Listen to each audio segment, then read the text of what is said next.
Hey, salut à tous les gars, c'était Rain, j'espère que vous allez tous très très bien, moi ça va nickel.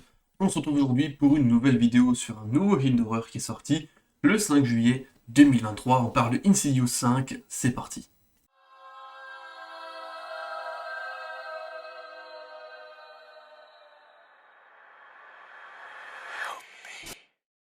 Alors, Insidious 5, vous le savez, c'est une franchise qui est très connue dans le cinéma d'horreur. Ici, nous sommes sur le 5e épisode, du coup, qui s'appelle La Porte Rouge. C'est toujours le studio de production, la Blumhouse. Bien évidemment, c'est toujours le studio qui est très souvent derrière les films d'horreur que l'on a ces dernières années, qui était déjà à l'origine des Insidious de la franchise. Ici, c'est toujours eux. Ici, par contre, petite particularité, c'est que c'est Patrick Wilson, le réalisateur. Patrick Wilson, qui est également le personnage principal du film, qui était également le personnage principal des deux premiers. Donc voilà, c'est un acteur assez connu qui est ici au rôle de la réalisation. Pour vous situer un petit peu ce film, il va se passer normalement 9 ans après les histoires qu'il y a eu à la fin du 2. Voilà, tout simplement, nous avions eu le premier et le deuxième qui étaient des suites directes. Et en gros, ben voilà, le 5e épisode va être la suite directe de la famille de notre Patrick Wilson 9 ans après. Ce qui est sympa dans ce film-là, au niveau du casting, pour parler du casting tout simplement, c'est que du coup Patrick Wilson est toujours dans son rôle de Josh Lambert. Son fils Dalton, c'est le même acteur qui était présent déjà en 2010 dans le premier épisode. Donc c'est Ty Simpkins. Il est là, voilà, un peu plus vieux. Il aura aussi un rôle très important dans cet épisode-là. Nous retrouvons aussi la femme de Josh.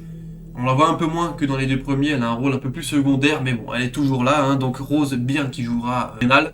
Et nous avons vite fait l'apparition quand même de Lin Shaye qui jouait Elise, la vieille dame, qui est un peu médium et tout, qui connaissait toutes ces histoires. Voilà, donc en gros, le casting, il est composé de ces personnages-là, donc que nous avons l'habitude de voir. Et si on doit citer encore un personnage qui est par contre neuf, c'est Sinclair Daniel qui va jouer l'ami, la coloc du fils Dalton qui est maintenant à la fac. Alors, de quoi va parler finalement ce 5e épisode, La Porte Rouge?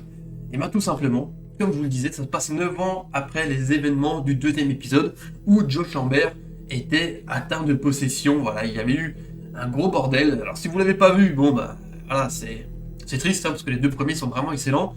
Mais voilà, je vais pas trop rentrer dans les détails, pour ceux qui savent, vous savez, il y a eu un gros problème dans la famille. À la fin, c'est lui qui a atteint et il a menacé directement le reste des membres de sa famille.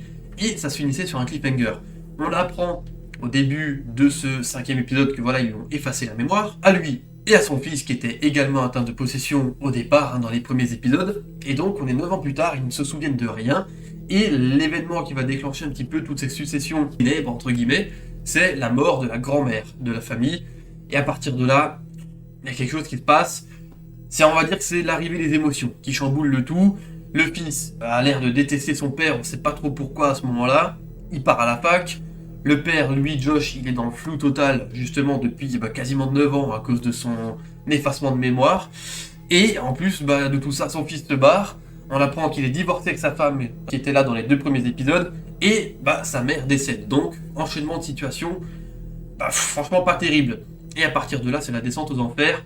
Il y a de nouveau l'esprit démoniaque, l'entité démoniaque qui prend de l'ampleur sur eux. Et puis voilà, on va voir un petit peu cette histoire-là.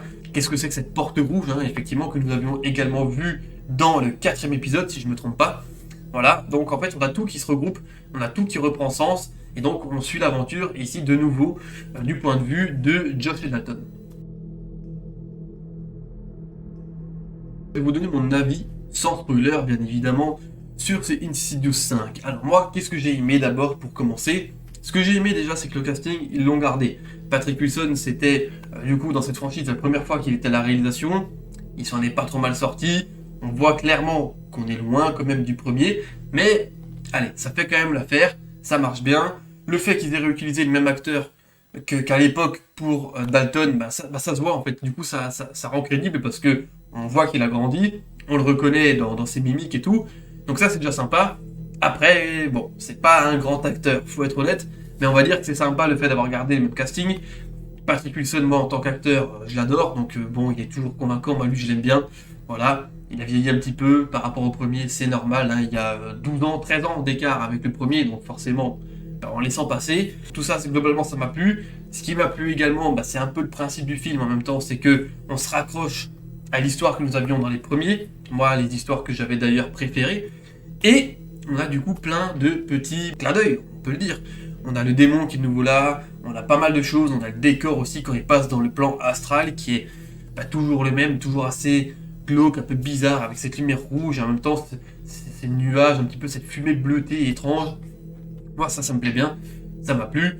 Et ce que j'ai aussi bien apprécié dans celui-ci, alors attention, il est bien moins percutant que le premier, parce que celui-ci, pareil, il est moins sur le côté ambiance qu'avaient les premiers épisodes, il est plus sur les côtés screamers que l'on retrouvait déjà dans le 3 et 4.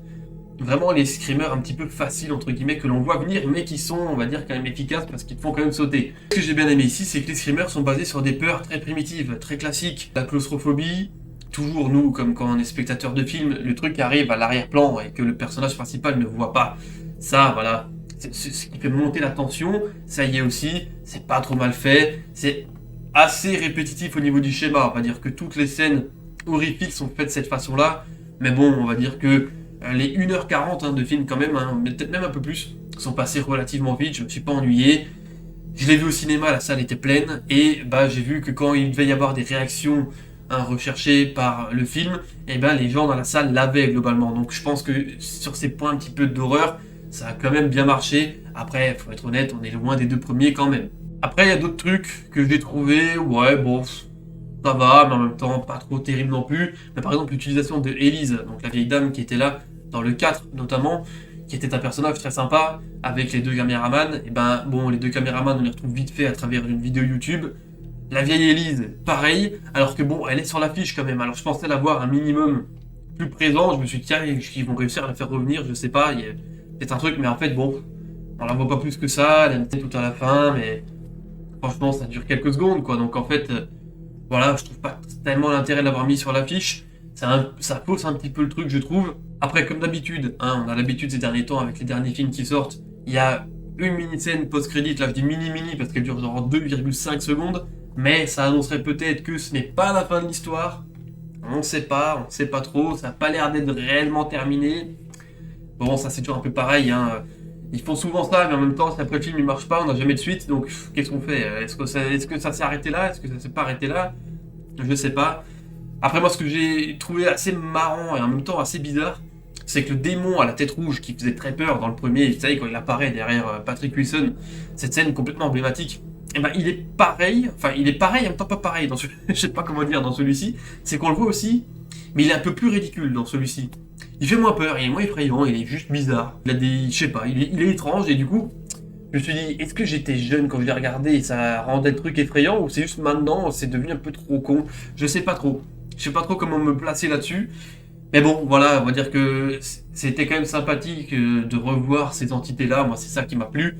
Après, globalement, j'en ai vu des dizaines et des dizaines de films d'horreur depuis le début de l'année. Et on va dire qu'il fait quand même partie de la moyenne haute de ceux que j'ai vus. La plupart étaient très génériques. Celui-ci, alors, c'est peut-être parce que je suis un très grand fan de Insidious. Mais celui-ci, voilà, il reste quand même correct. Je pense qu'il est au-dessus de la moyenne de ceux que j'ai pu voir actuellement ces derniers temps.